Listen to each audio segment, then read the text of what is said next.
In the year 657, Hild leaves Hartlepool and she goes to found a community at Whitby. And this community becomes a real powerhouse in the land. It's a hub, it's a centre of conversation, of knowledge and prayer, of thinking and decision making. Whitby is a mixed monastic community. There are women as well as men. And many clergy are trained there, and Hild herself would have been part of that training. She was highly educated, she was intelligent. 5 of the clergy who train under Hild become bishops. 4 members of her community are later canonised by the church. They're made saints. Bede says that all the leaders would go to Hild, both church leaders and secular leaders. They would go to her to seek her counsel, to hear her wisdom. And Bede says they would act on her advice. It kind of sounds like Hild is running the country, doesn't it?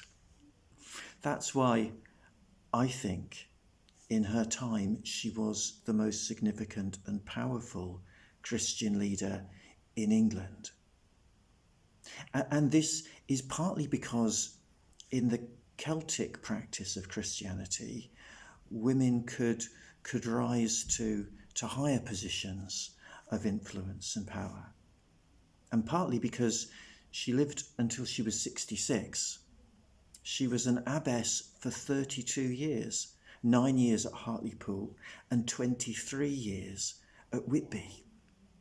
In comparison, in the time she was abbess, there were 5 different archbishops of Canterbury.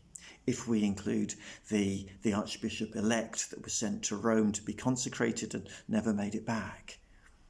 Well, these boys just come and go.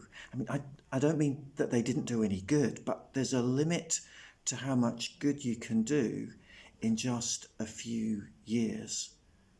What Hild provides in her 32 years as an abbess is continuity. And that's what the land needs at a time of great change and of great peril. And she gives of herself, of who she is. She gives her amazing gifts, her wisdom, her goodness, and her prayer. What a woman. What a saint.